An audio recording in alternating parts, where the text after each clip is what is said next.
Pokemon Ultra Sun and Pokemon Ultra Moon are two Pokemon games that have really divided the community. We have one side of the community that thinks that these two games were mistakes, that they shouldn't have happened so soon after Sun and Moon, that they were just too similar to their predecessors. And the other side of the community, myself included, just thinks that Ultra Sun and Ultra Moon were incredibly fun, good games. To give my full opinion on Ultra Sun and Ultra Moon, I think in a few years we'll really look back on these two games and think, wow, they gave us a lot of content. Every single legendary Pokemon, a fantastic post-game, including every single evil team that has ever been in Pokemon. The battle agency. There's a ton of content in the post-game, and I love it. And while I love Pokemon Ultra Sun and Ultra Moon, it's not without its flaws, and I'm not going to be so biased and think that it's a perfect game and it's been marketed perfectly. This video, I'm going to discuss the problem with Pokemon Ultra Sun and Ultra Moon. This isn't the first video of its kind on YouTube. People like TyranitarTube, GCPM11, they've already given their thoughts on what Pokemon Ultra Sun and Ultra Moon have got wrong. So think of this video as more of a video response to theirs if you think I'm just blatantly ripping them off. So what was the issue with Pokemon Ultra Sun and Pokemon Ultra Moon?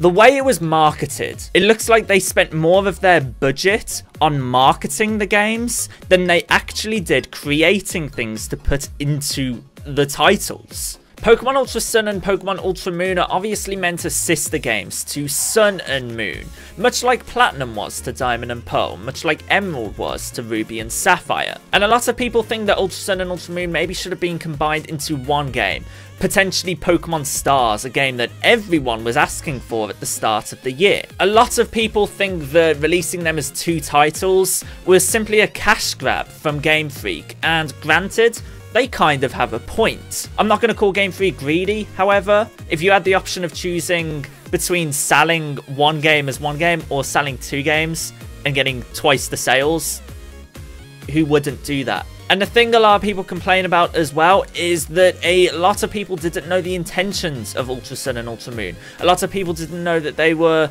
sister games to Sun and Moon, that they were going to feature a very similar story, at least for 75% of the game. All of these, honestly, perfect, valid points.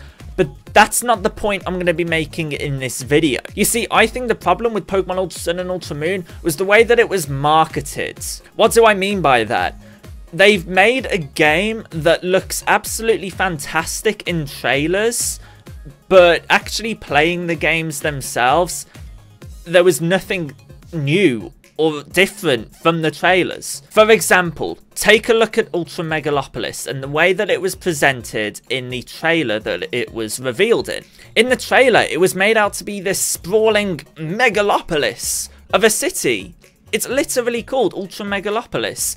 It was made out that you'd be able to explore it and find secrets, but in the games, it was literally all that was revealed in the trailer. It was literally just a corridor to fight Ultra Necrozma. Compare this to the Distortion World from Pokemon Platinum, another area that was newly introduced into a sister game. That was an area that featured a puzzle to make your way to the legendary Pokemon of those games, Giratina. It had twists and turns, and it was genuinely really exciting to explore it. Seeing Ultra Megalopolis with the amazing Sugimori artwork that accompanied it, it was incredibly exciting to see it. But actually exploring it in-game, it was very underwhelming.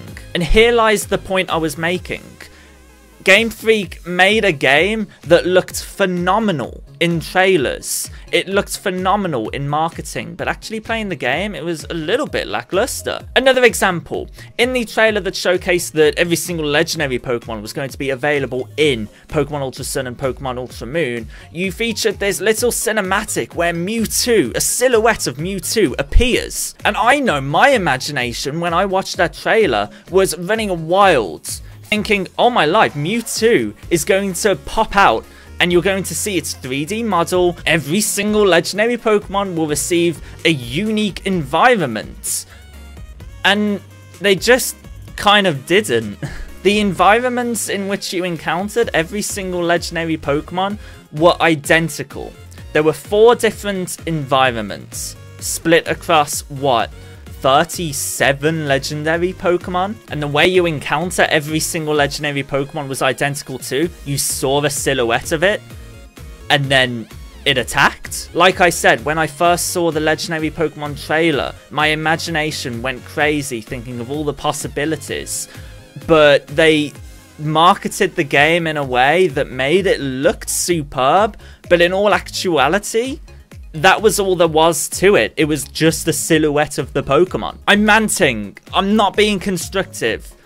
What I'm trying to say is that Pokemon Ultra Sun and Ultra Moon looked like they were made to look fantastic in trailers, and that's about it. It looks like they spent more of their budget on marketing the games than they actually did creating things to put into the titles. And don't get me wrong, I love Ultra Sun and Ultra Moon. I think the environments for the Ultra Beasts are absolutely incredible. And some of them do feature puzzles, and some of them do feature really cool events within them, which really open up questions about the lore of the Pokemon world. At the end of the day, it is fantastic that every legendary Pokemon is in Ultra Sun and Ultra Moon.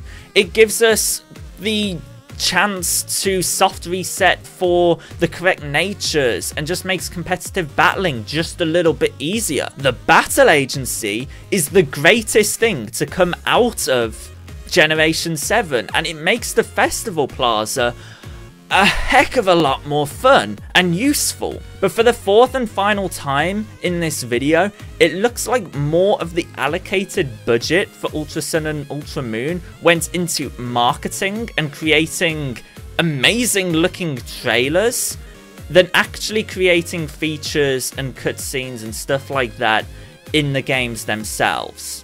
I'm really interested in your thoughts and opinions. Let me know in the comment section down below what you thought of Ultra Sun and Ultra Moon. Were you disappointed? Were you happy with the games you received? I most certainly was. There was just a few things that left me just a little bit disappointed. A like on this video would be absolutely amazing. Subscribe to see more of my future Pokemon related videos, and I'll see you guys in my next video tomorrow. Peace out.